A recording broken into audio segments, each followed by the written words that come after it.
Bueno, buenos días. Gracias a los que vinieron hoy por primera vez, gracias a los que volvieron. Espero que hayan encontrado mucho valor de las actividades de los días anteriores. Estamos en Innovation Tech Week día 3. Hoy es el último día que tenemos acá en el parque. A partir de mañana está la experiencia Endeavor. Y bueno, muchos side events, así que aprovechen, conecten. Y bueno, vamos a empezar con el primer panel del Domo 2 del día de hoy. Tenemos a Franco Miñaco, de Exarlitio, sí. y Eugenia Di Marco de Sisu. Y va a moderar Inés Agote. Vamos a hablar de lo local a lo global, un enfoque interdisciplinario para conquistar el mundo. Cuando quieran. Euge, Franco, Inés. Ahí les traigo una silla.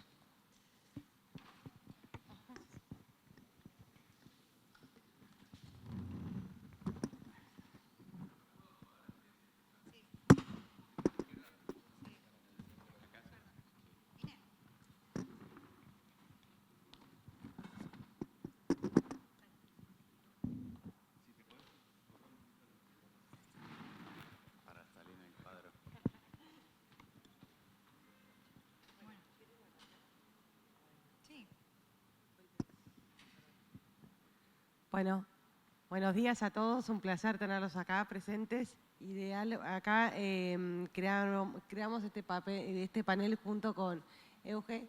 La idea era que puedan contar un poco sus historias, ¿sí? Que puedan contar la experiencia que tienen ustedes en su relación con haber iniciado su negocio, empresa acá en la Argentina y después cómo están pensando en la globalización, ¿sí? Un gusto, gracias por estar, se ve que es muy temprano. Sí. Bueno, yo estoy basada en Estados Unidos, la empresa está basada en Estados Unidos, nació en Estados Unidos, así que, bueno, la idea, yo soy CEO y founder de Sisu Powerhouse, que es una firma que se encarga de ayudar a startups que quieren llegar a los Estados Unidos para buscar clientes o para buscar inversión, para llegar con bases sólidas, para no perderse oportunidades, para escalar de manera inteligente y para poder luego tener un éxito exitoso, valga la redundancia.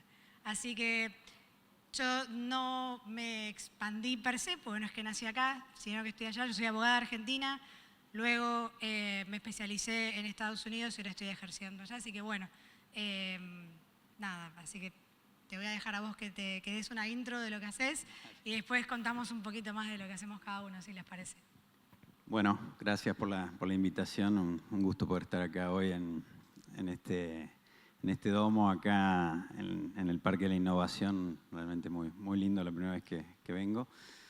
Y bueno, yo no vengo de las startups ni de la industria del conocimiento, pero vengo de una industria, creo que está revolucionando bastante el mundo, que es la industria del litio, vinculada a la electrificación del transporte y la transición energética.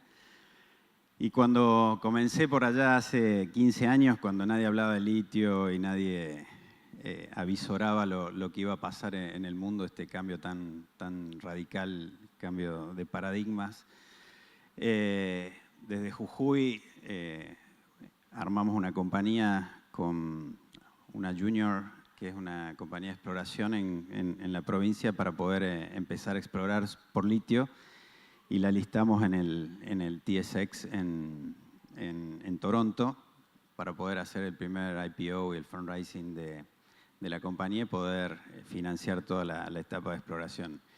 Así que desde ese momento del año 2009 que arranqué hasta la fecha, bueno, he pasado por muchísimos joint venture con distintas compañías asiáticas, bueno, canadienses, americanas, coreanas, japonesas. Así que, bueno, tengo una trayectoria en la vinculación de lo local al mundo, un poco como dice hoy el lema de la charla.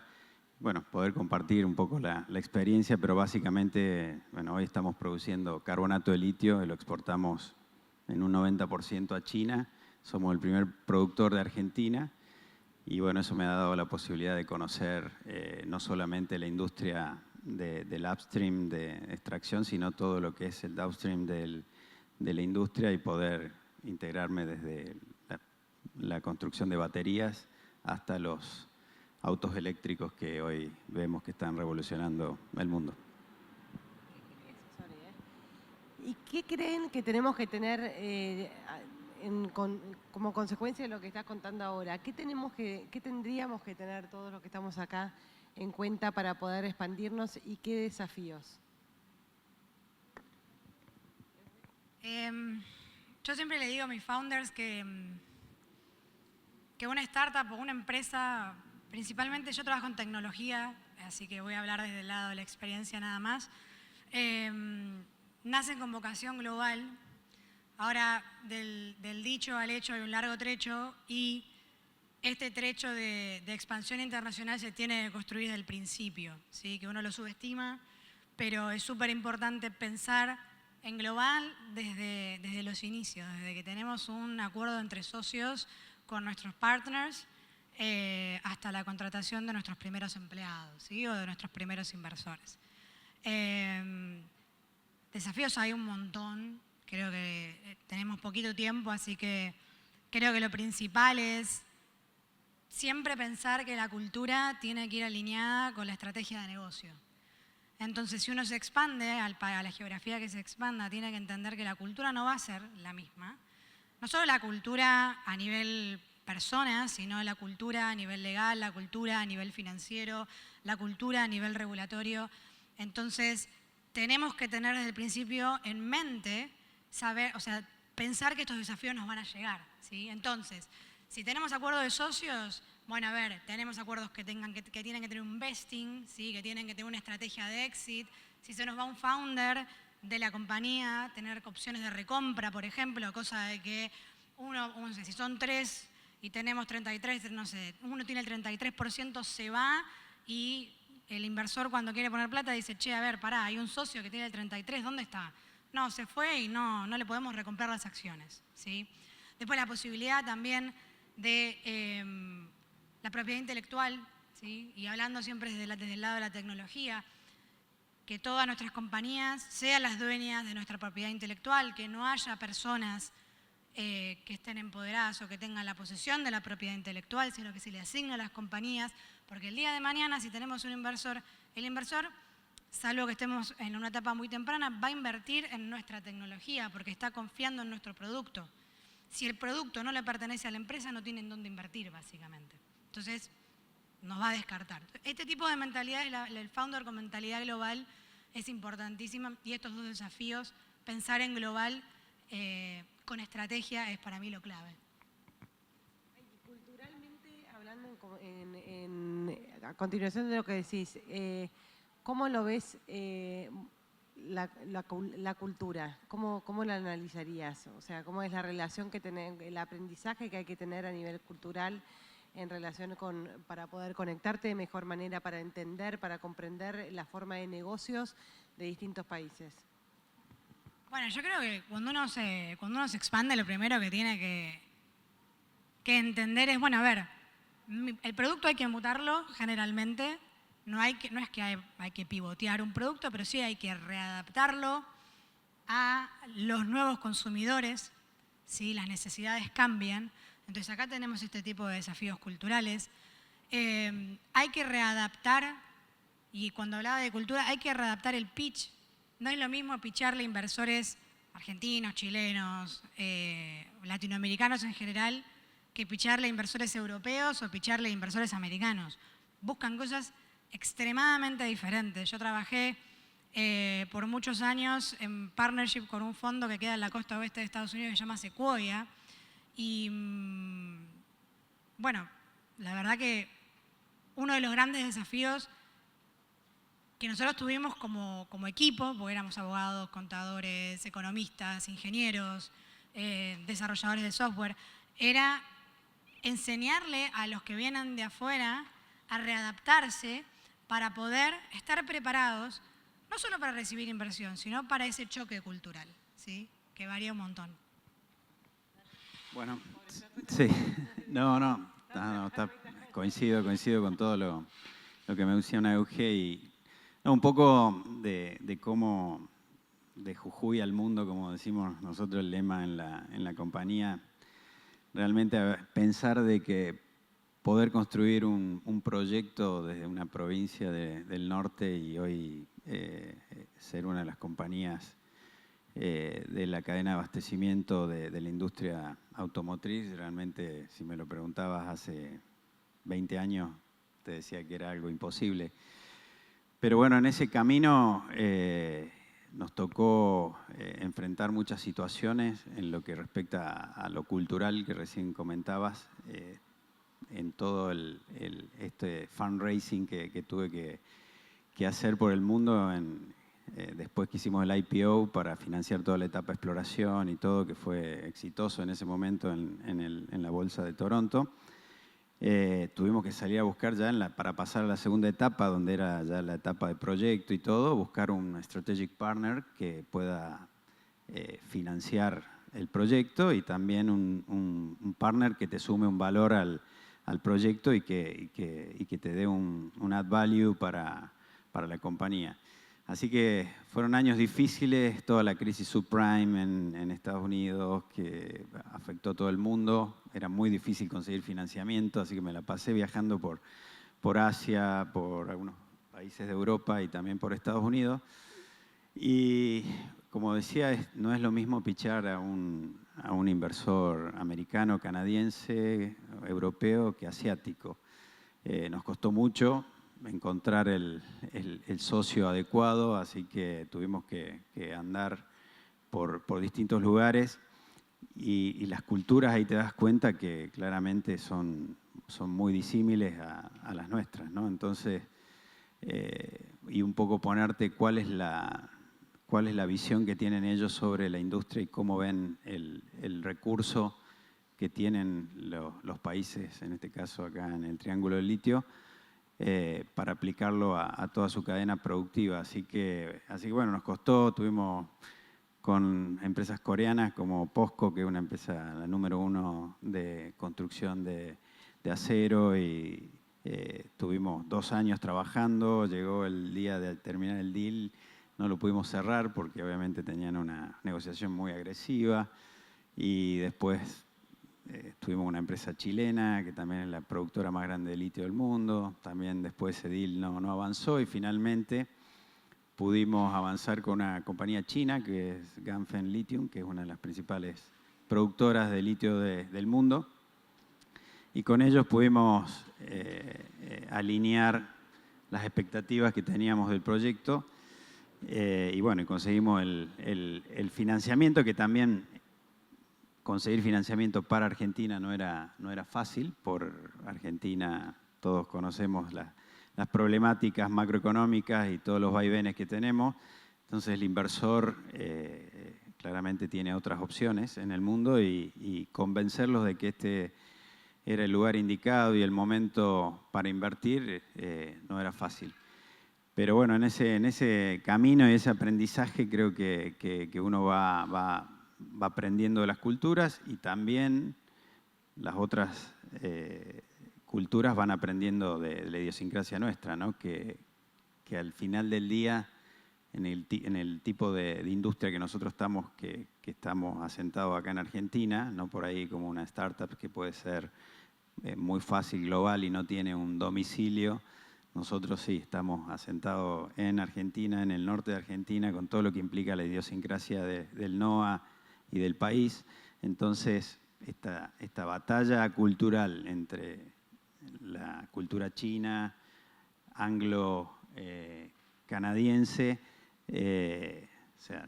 fue todo un proceso, no fue fácil, y todavía seguimos en ese camino de seguir aprendiendo uno del otro. Pero lo que yo siempre digo, los proyectos se hacen, en este caso en Argentina, donde tiene que primar es la cultura y la idiosincrasia del lugar a donde se desarrolla. Entonces, uno donde va se tiene que adaptar más a la cultura a donde uno se asienta y de donde uno invierte, que al revés, ¿no? No hacer una Little China en el norte argentino, sino hacer una empresa argentina con capitales chinos, Pero bueno, no es fácil y bueno, ahí estamos en ese proceso. Y ahí, Franco, ¿cómo haces? Igual, ¿me escuchan? Sí, ¿no? ¿Cómo haces a nivel de equipo?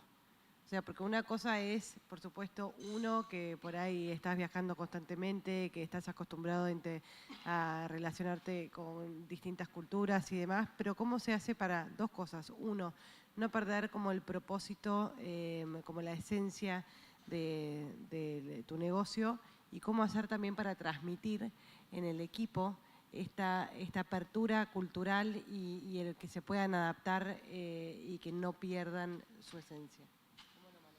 Sí, bueno, básicamente lo que tratamos primero que todo es tratar de tener management argentino en la mayor cantidad de posiciones posible, pero en algunos puestos que son más key tenemos gente de Asia y de China principalmente.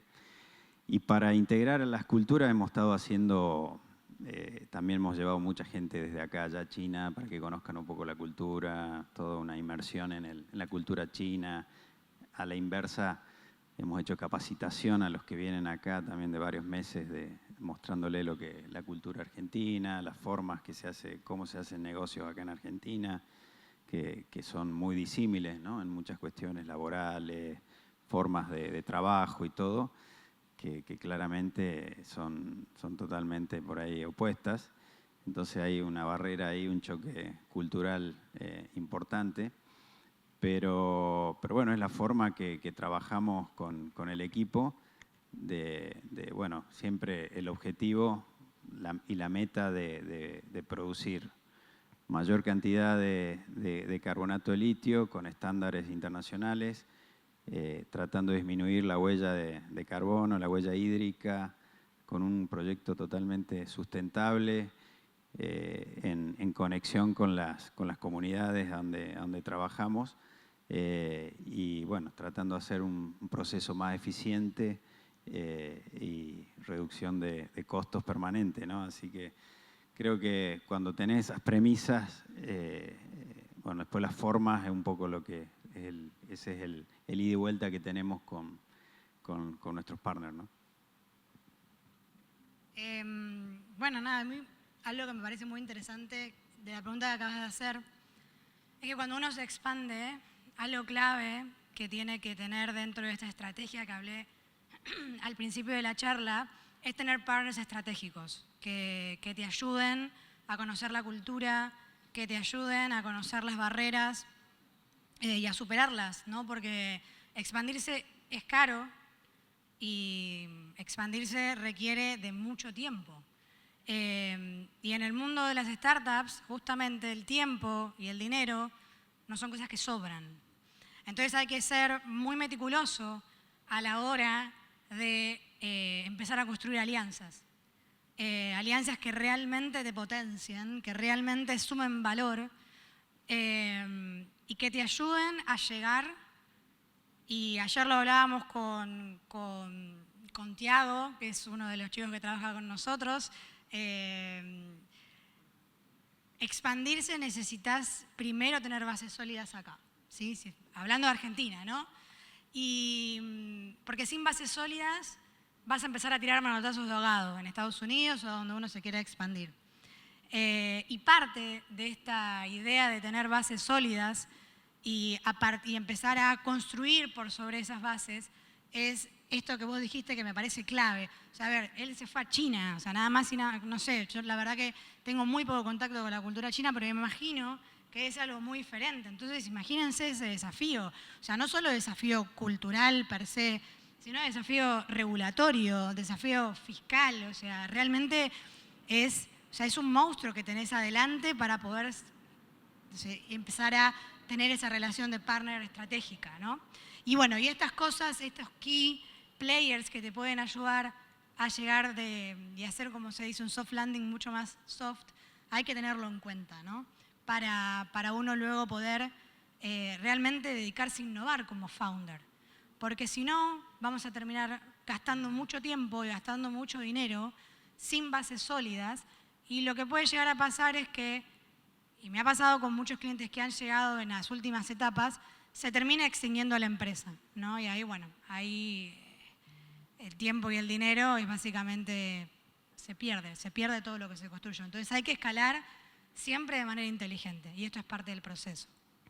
Yo para agregar algo a lo que vos decís, creo que es clave el tema del buscar el partner estratégico, porque la curva de aprendizaje es costosa y en ese camino, por eso encontrar un buen partner que, como en el caso nuestro, tiene sus dificultades con el tema idiomático, la barrera cultural y todo, pero creo que el valor agregado que nos dio en lo que respecta al conocimiento de la industria, de los mercados internacionales, una compañía que además de este proyecto tiene 8 o 9 proyectos alrededor del mundo y tiene hoy ya toda una relación hecha con las compañías número 1 como BMW, como Volkswagen, LG, todas las compañías hoy que insumen el litio o las baterías de litio. Creo que eso nos allanó muchísimo el camino, ¿no? Porque nosotros hacer ese camino en Asia, entrar, como decías, es algo monstruoso, algo que creo que uno hasta que no va a China o a los países asiáticos no dimensiona realmente lo que es la escala china, ¿no? Entonces, creo que no estamos preparados porque no estamos seteados en esa magnitud. Pero sí lo recomiendo cuando puedan hacer un viaje. Sé que muchos hacemos viaje, vamos a Israel, a Silicon Valley, a ver todo lo que viene. Creo que el tercer lugar para ir es ir a China y ver lo que está pasando, ¿no? Porque creo que en algunas cuestiones están más de 10 años adelantados y es lo que viene, ¿no? Y entonces me parece que es un poco entender cómo nos preparamos para ese nuevo mundo, ¿no? Obviamente hoy en este medio de esta trade war que nos afecta a todos de forma directa o indirecta, en el caso nuestro con un insumo, con un critical mineral tan esencial como el litio, claramente a nosotros nos está pegando fuerte la trade war. Pero bueno, sabemos que las expectativas que hay hacia adelante en materia de descarbonización en el mundo y todas las metas que se están poniendo los países para poder reducir el calentamiento global, el litio con el cobre y todas las tierras raras, cobalto, níquel, manganeso, grafeno, todos los minerales críticos que van a jugar hoy un rol fundamental en todo ese proceso, claramente la demanda va a crecer exponencialmente, ¿no? Entonces, del lado de la oferta tenemos que estar preparados para ese crecimiento exponencial que el mundo va a demandar de estos minerales, ¿no? Así que, bueno, es un poco la visión de lo que está pasando y un poco cómo afecta toda esa volatilidad hoy en el mundo, afecta directamente los precios internacionales, ¿no? Y algo que me gustaría agregar a lo que dijiste, hablamos de impacto, ¿no? Sustentabilidad, ESG, que no sé si lo han escuchado hablar, Environmental, Social and Governance, y yo trabajo con muchas empresas de impacto, muchas startups que son de impacto o que dicen ser de impacto. ¿Y por qué digo dicen ser? Y acá es importante cuando uno crece de manera global y busca clientes o busca inversores. Todos vamos a pasar en este proceso de expansión por algo que se llama due diligence, ya sea de nuestros clientes, ya sea de nuestros inversores. Ahora, nosotros, y acá es cuando digo que el marketing tiene que ir muchas veces de la mano, tiene que ir siempre de la mano de lo legal, y hablar de impacto tiene que estar con una traducción en nuestras normativas, en nuestras estrategias, en nuestros proyectos, en la forma en que contratamos personal, porque ahí está el verdadero impacto.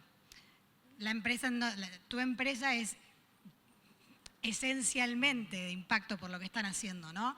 Pero después tenemos muchas otras startups que se dedican a crear productos y que le presentan al inversor, por ejemplo, la idea de ser una empresa sustentable. Y esto desde lo legal se tiene que traducir de manera muy clara porque si no se van a perder cantidad de inversores, porque en Estados Unidos la gama de inversores de impacto es enorme, pero el proceso de due diligence, por el hecho de ser de impacto, es muchísimo más fuerte. Entonces siempre cuando uno habla de somos una empresa sustentable o apuntamos a tener un certificado B, tienen que traducirlo no solo en lo legal, sino en el día a día, en la práctica del día a día, que realmente se transpire el impacto, ¿sí? Y se respire impacto.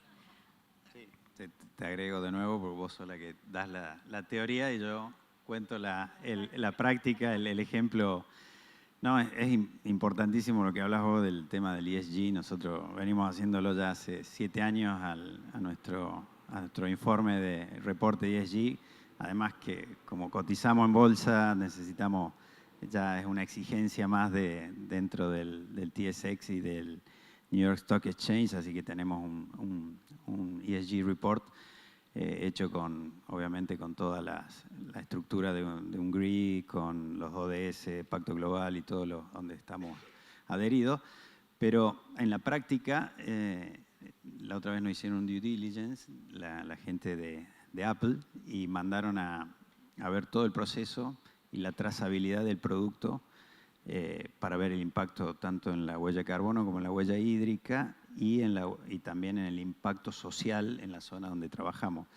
Porque hoy, como vos decís, nuestros clientes, que si bien no es que nos compra Apple directamente el litio a nosotros a través de nuestros partners, ellos quieren tener una trazabilidad del producto desde la cadena primaria hasta obviamente el producto terminado, de que todo el producto pueda ser trazable, de que se hizo con todas las normativas y condiciones que ponen estos productos para que le llegue al consumidor un producto que sea totalmente trazable con los estándares que quiere una compañía como esa, ¿no? Y lo mismo nos pasa con las automotrices y todo. Obviamente hoy en el mundo tenés otros competidores que no producen de la misma manera. Todavía por ahí no vemos un value del mercado que nos esté pagando por ese esfuerzo adicional que hacemos por producir de forma sustentable y todo, pero es hacia donde apunta todo el ecosistema de la industria. Entonces estoy convencido de que ese es el camino, ¿no? Obviamente hay que mantenerlo y sostenerlo, y eso tiene aparejado un costo implícito y un esfuerzo adicional de toda la compañía para poder trabajar de esa forma, pero creo que es totalmente de acuerdo con lo que mencionas, es hacia donde van todas las empresas. Vamos a ir cerrando. ¿Hay alguien que quiere hacer alguna pregunta en particular? Aprovechar. Para que me bajo. Hacemos más casero. ¿Qué tal? ¿Cómo va? Quería preguntar sobre el litio, sobre la metodología de extracción que tienen y demás. Sí, no pude hacer la intro un poco. Nosotros hoy producimos material inerte de salmuera. A partir de salmuera tenemos el método evaporítico, que básicamente es la extracción a 500, 600 metros de profundidad. Extraemos la salmuera, donde uno de los componentes es el litio, tiene otras sales y otros minerales, en un proceso que utilizamos la evaporación solar, que va de 18 a 24 meses. La ponemos en unas piletas que se llaman piletas de evaporación o pozas de evaporación. Cuando ese concentrado llega a un porcentaje del 1% de litio, ingresa a una planta química, un proceso químico, donde vamos eliminando, le llamamos impurezas, que son los minerales que queremos eliminar. Eliminamos el boro, el potasio, el cloruro, los sulfatos y todo, hasta que llegamos con una salmuera ya totalmente limpia de impureza, y ahí se produce el proceso de carbonatación. En nuestro caso nosotros producimos carbonato de litio. Hay otras formas, hidróxido de litio, fosfato de litio, cloruro de litio. Nosotros hacemos carbonato de litio, grado batería, y bueno, ahí producimos el carbonato, que después ya es un producto final, ya con un valor agregado enorme. Para que tengas una idea, por cada tonelada de carbonato de litio que producimos, tenemos 7 toneladas de insumos en todo el proceso. Entonces no es un producto primario que se extrae del salar y que va directo a China, así que tiene un valor agregado importante. Y ahora en la fase 2 estamos, por eso, si bien no somos de una empresa de base tecnológica, pero sí hay mucho research, mucho desarrollo tecnológico. Estamos estudiando la posibilidad de ir a una DLE, que es una Direct Lithium Extraction, que es las nuevas tecnologías que están hoy en danza, para ver si podemos tener mayor eficiencia en la recuperación del litio con nuevas tecnologías. Así que en ese proceso estamos. Una pregunta más y cerramos. ¿Alguien? Y si no, Euge, una palabra, 2 palabras para recomendar si alguien se quiere internacionalizar y globalizar, ¿cómo lo definirías? ¿Qué consejo le podrían dar a alguien que quiere expandirse? Bueno, creo que vuelvo a la frase que dije al principio, que para mí es clave. Toda startup nace con vocación de ser global. Ahora, del dicho al hecho hay un largo trecho y este trecho de globalización se tiene que empezar a construir desde el principio, porque después les va a salir carísimo construirlo y les va a consumir un montón de tiempo. Y nosotros founders lo que no tenemos es tiempo de sobra. Entonces, empiecen a pensar en su mercado global desde el minuto 0. Empiecen a tener acuerdos claros entre los socios. Empiecen a asignar su propiedad intelectual, en caso de ser empresas de tecnología, a su compañía, porque si no, no va a haber proceso de due diligence que pasen, o si lo pasan van a estar 6 meses lidiando con abogados, lidiando con contadores, lidiando con financieros, y lidiar implica pagar, y pagar es un montón de plata a veces. Entonces, sean estratégicos y empiecen a trabajar desde el principio, con mentalidad global. ¿Sí? El founder con mentalidad global es el founder que al final del día es el que va a triunfar. No, bueno, un poco un consejo. O sea, nosotros nacimos ya con, o sea, no teníamos opción, era un proyecto que tenía que ser global desde el principio, porque básicamente no hay hoy posibilidad de un downstream del litio ni siquiera en Sudamérica. Entonces siempre pensamos al negocio vinculado a Asia, Europa y Estados Unidos, pero creo que es fundamental el tema de lo que mencionamos, elegir un buen partner que te abra estos mercados donde por ahí hacerlo solo y recorrer todo el camino, como dice, cuesta mucho, es muy caro y también lleva mucho tiempo y podés fracasar en el intento. También el otro tip que les puedo dar, un poco tratar de mantener la compañía privada el mayor tiempo posible. Obviamente cuando uno quiere escalar ya y se quiere transformar en una compañía grande y pasa a ser una compañía pública, obviamente los requerimientos y los costos aparejados a ser una compañía listada en algunas de las bolsas del mundo es caro, es muy caro. Y bueno, un poco eso son mis pequeños tips para los que decidan armar un negocio global. Bueno, agradecemos muchísimo a estas 2 estrellas que están acá, así que un fuerte aplauso.